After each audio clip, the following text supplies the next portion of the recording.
नमस्कार दोस्तों, कैसे हो आप लोग। बात करेंगे हम टाटा स्टील्स की।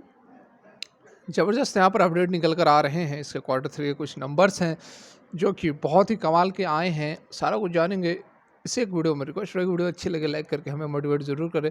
चैनल को सब्सक्राइब कर ले जबरदस्त जेन्युइन कंटेंट के लिए।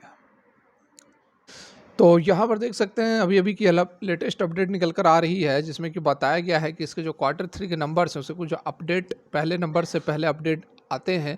तो उसमें इंडिया का जो प्रोडक्शन वॉल्यूम है वह 6.4% बढ़ा है, और जो सेल्स है अभी तक का सबसे अच्छा क्वार्टर थ्री के अंदर जो है record best ever quarter three sales company ने दर्ज किए हैं।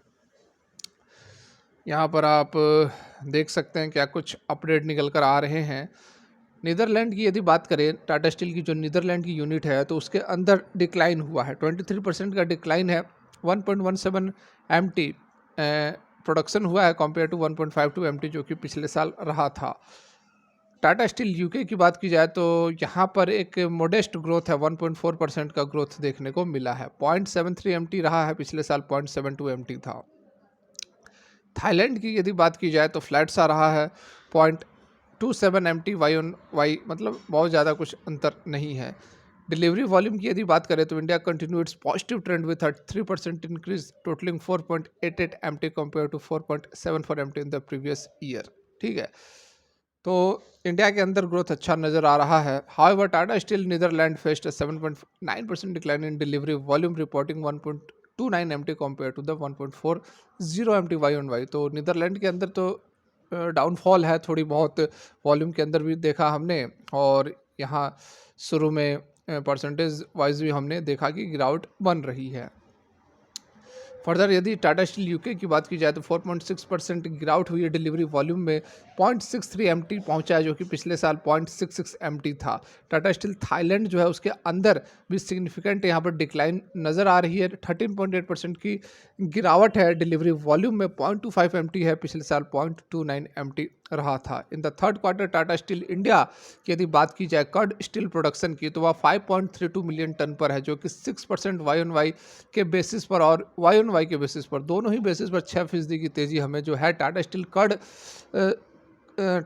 इंडिया की जो कर्ड स्टील प्रोडक्शन है उसके अंदर ज़बरदस्त तेज़ी देखने को मिल रहा है। For the 9 month of financial year 24 crude steel production increase by 4% YoY। ठीक है, टाटा स्टील इंडिया डिलीवरीज की यदि बात की जाए तो 4.88 मिलियन टन है, जो कि best ever quarter three sales है। ठीक है, यहाँ पर देखिए इंडिया के अंदर बहुत ही ज़बरदस्त धमाका हुआ है। जो डिलीवरी है वो 4.88 मिलियन टन रहा है, MT टन जिसे हम कहते हैं, जो कि अभी तक का क्वार्टर थ्री का सबसे अच्छा नंबर्स हैं। The increase in quarter on quarter and YoY basis was primarily driven by the rise in domestic deliveries, 3% quarter on quarter and 10% YoY, given the continued strength in the Indian steel demand। ठीक है, Indian steel के अंदर ज़बरदस्त demand रहने वाला है, ये आप यहाँ पर देख भी सकते हैं। बहुत शानदार ग्रोथ दिख रही है।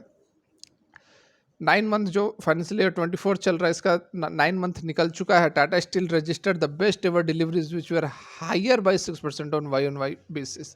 तो बहुत ही ज़बरदस्त यहाँ पर यह अपडेट है। इंडिया की यदि बात की जाए, इंडिया की जो सेल्स फिगर है बहुत ही अच्छे यहाँ पर निकल कर आ रहे हैं, और इसके जो टारगेट्स भी है बहुत अच्छे हैं।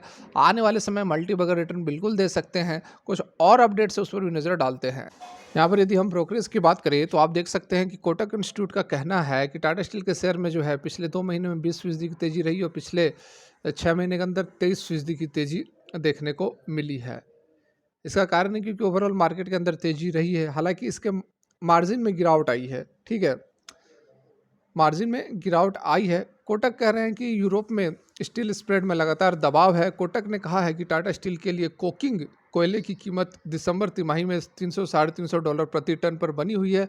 ऑस्ट्रेलिया में आपूर्ति में व्यवधान के कारण कीमत ऊंची रह सकती, कीमतें जो हैं ऊंची रह सकती है, लेकिन सरकार की तरफ से भी अच्छा यहाँ पर फैसले लिए जा रहे हैं, जिससे कि स्टील इंडस्ट्री आने वाले समय में एक बूम हमें देखने को मिल सकता है, तेज़ी देखने को मिल सकती है। कंपनी के जो CEO हैं नरेंद्रन, उनका भी यहाँ पर यही कहना है। हाल ही में टाटा स्टील के सीईओ और एमडी टीवी नरेंद्रन ने कहा है कि इंफ्रा के ग्रोथ पर सरकार के जोर के कारण स्टील की मांग बढ़ती रहेगी। ठीक है, उन्होंने कहा वैश्विक महामारी के बाद स्टील उद्योग में पुनरुत्थान अभी भी जारी है। वास्तव में हम रिजर्व बैंक के जो छोटी छोटी इकाइयों के लिए सूझबूझ के साथ कदम उठाए थे, उससे इंफ्रा के जो विकास है वो बहुत ही अच्छे तरीके से इंफ्रास्ट्रक्चर ग्रोथ कर रहा है।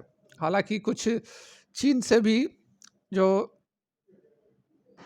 चीन जो है वो आयात भी बहुत कर रहा है। जो स्टील है उसको लगभग 80 लाख टन प्रति महीने जो है आयात कर रहा है, जो कि 2015 के बाद से सबसे अधिक है। इससे अंतर्राष्ट्रीय स्टील की कीमतों के साथ साथ लाभ पर भी प्रभाव पड़ता है।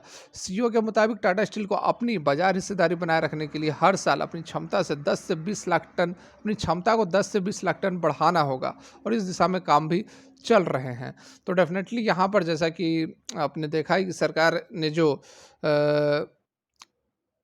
कारण मतलब कि जो सरकार की तरफ से जो फैसले लिए गए हैं उसके कारण जो है इंफ्रास्ट्रक्चर के अंदर तेजी बनती रहेगी अभी आने वाले समय में, ऐसा कहना है नरेंद्रन जो कि सीईओ और एमडी मैनेजिंग डायरेक्टर भी हैं। तो काफ़ी यहाँ पर पॉजिटिव, काफ़ी बुलिश माहौल रहेगा।